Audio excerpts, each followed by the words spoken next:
दोस्तों, किस प्रकार शायद सरकार ने 57,000 शिक्षक भर्ती के नाम पर युवाओं के साथ धोखा किया है और 5,000 शिक्षक भर्ती का झुंझुना थमा दिया है, जिसके बाद अब डीएड बीएड बेरोजगारों ने शायद सरकार के खिलाफ महा आंदोलन का ऐलान कर दिया है। इसी बड़ी खबर के बारे में हम इस वीडियो के अंदर विस्तार पूर्वक समझने वाले हैं। नमस्कार दोस्तों, मैं हूं आपका दोस्त लोकेश साहू और आप देख रहे हैं लोकेश साहू यूट्यूब चैनल। आप सभी साथियों का हमारे इस चैनल पर बहुत बहुत स्वागत है।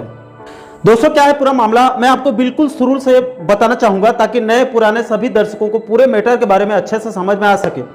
तो देखिए दोस्तों, दरअसल पूरा मामला यह है कि सबसे पहले छत्तीसगढ़ विधानसभा चुनाव 2023 के समय बीजेपी ने अपने जन घोषणा पत्र यानी कि मोदी की गारंटी में वादा किया था कि प्रदेश में हमारी सरकार बनने के बाद हम 57,000 रिक्त पदों पर शिक्षक भर्ती करेंगे। इसके बाद जब सभी के समर्थन से राज्य में बीजेपी की सरकार बन गई तो शायद सरकार के पहले ही मुख्य वार्षिक बजट से तत्कालीन शिक्षा मंत्री बृजमोहन अग्रवाल जी ने 33,000 शिक्षक भर्ती का ऐलान कर दिया था।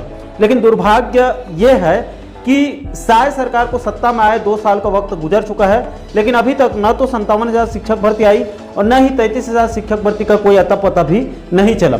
उल्टा शायद सरकार के तरफ से अभी सरकारी स्कूलों में युक्तिकरण के आड़ में 2008 के सेटअप में बदलाव कर रही है, जिससे हजारों पद हमेशा के लिए समाप्त हो सकते हैं। इसी को लेकर डीएड बीएड संघ और शिक्षक संगठन जो है वो विरोध कर रहे हैं। दोस्तों, युवाओं के इसी विरोध प्रदर्शन को शांत करने के लिए शायद सरकार ने अभी बीते दिनों 5,000 शिक्षक भर्ती का जुमला छोड़ा है, ताकि अभी किसी प्रकार से डीएड बीएड संघ आंदोलन को छोड़कर चुपचाप तैयारी में लग जाए और शायद सरकार चुपके से युक्तिकरण प्रक्रिया को अंजाम दे देगी और मामला शांत होते ही 5,000 शिक्षक भर्ती भी जुमला साबित हो सकता है। और वैसे भी लाखों डीएड बीएड बेरोजगारों के बीच में 5,000 शिक्षक भर्ती ऊंट के मुंह में जीरा के समान है। दोस्तों, इसी मुद्दे को लेकर अब प्रदेश के डीएड बीएड संघ और कला संकाय के और बाकी के जो डीएड बीएड अलग अलग संगठन है, सभी संगठनों के पदाधिकारियों ने एक मंच पर आकर 21 जून को राजधानी रायपुर के कटोरा तालाब से मरीन ड्राइव तक विशाल रैली प्रदर्शन करने का बड़ा ऐलान कर दिया है। दोस्तों, इसी मुद्दे को लेकर आज डीएड बीएड संघ और कला संकाय और विज्ञान संकाय के साथ साथ व्यायाम शिक्षक संघ, लाइब्रेरियन संघ और एमए छत्तीसगढ़ी डिग्रीधारी युवा संघ के सभी पदाधिकारियों ने राजधानी रायपुर के प्रेस क्लब में प्रेस वार्ता करके दोषपूर्ण युक्तिकरण 57,000 शिक्षक भर्ती मुद्दे पर खुलकर अपनी बात को रखी है और 21 जून को राजधानी रायपुर के कटोरा तालाब से मरीन ड्राइव तक विशाल रैली प्रदर्शन करने का ऐलान कर दिया है। दोस्तों, इस मुद्दे को लेकर प्रेस क्लब में छत्तीसगढ़ प्रशिक्षित कला एवं विज्ञान संकाय संघ के प्रदेश अध्यक्ष कामेश्वर यादव जी ने क्या कुछ कहा है, उसे भी आप आगे कुछ वीडियो के माध्यम से सुनकर पूरे मामले को और अच्छे से आप लोग समझ सकते हैं।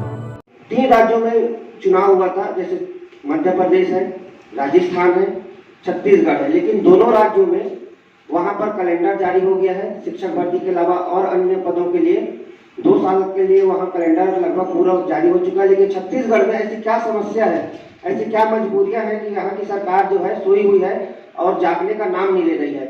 वहां पर जब हजारों पदों पर शिक्षकों की भर्ती हो रही है, वहां पर भी भाजपा की सरकार है, तो यहाँ पर क्यों नहीं हो सकती? ऐसी क्या मजबूरियां हैं कि सरकार की कि यहाँ भर्ती नहीं कर रही? दूसरा बात यह है सेटअप परिवर्तन। सेटअप परिवर्तन को लेकर मैं सरकार से सवाल पूछना चाहता हूँ कि ऐसा सरकार बताए कि एक शिक्षक जो है 5 क्लास कैसे पढ़ाएगा? क्या अधिकारी कर्मचारी के बच्चे जो है या फिर विधायक या सांसद के बच्चे सरकारी स्कूलों में पढ़ते हैं? क्या वहाँ की उनको व्यवस्था पता है? किस प्रकार से वहाँ पढ़ाई होगा?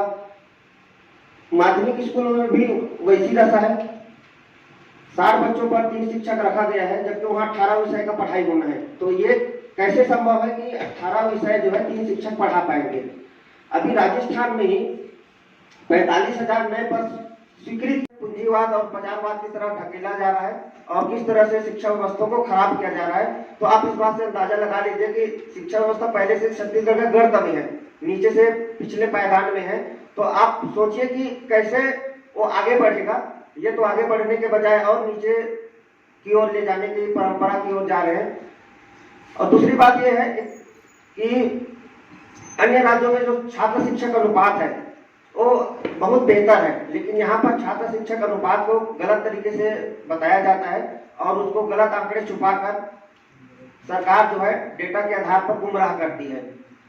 एनईपी 2020 के आधार पर अनुसूचित क्षेत्रों में और जो पिछड़ापन क्षेत्र है वहां पर 25 बच्चों पर 1 शिक्षक होना चाहिए, लेकिन दुर्भाग्य की बात यह है कि यहाँ पर शिक्षक भर्ती न करना पड़े करके सरकार पदों को ही समाप्त कर रही है। एनईपी 2020 के अनुसार बहुत सारी चीजें लागू करना है। वोकेशनल शिक्षा के अलावा व्यायाम शिक्षक हो गया और मातृभाषा में पढ़ाई करने की बात कही गई है, लेकिन इन सब चीजों से सरकार को कोई लेना देना नहीं है। सरकार सिर्फ एक शिक्षक के भरोसे स्कूल चलाना चाहती है। तो आप एनईपी के फायदे तो गिनाते हैं लेकिन उसको लागू नहीं करना चाहते हैं। आरटी के आधार बताते हैं, आरटी का 2009 का अधिनियम का, उसका फायदा गिनाते हैं लेकिन उसको लागू नहीं करना चाहते हैं। तो एक शिक्षक जो है एक स्कूल में कैसे पढ़ाएगा और शिक्षा की गुणवत्ता में कैसे सुधार आएगी, ये सरकार को सोचने की आवश्यकता है। सरकार शिक्षा व्यवस्था को चौपट कर, बर्बाद कर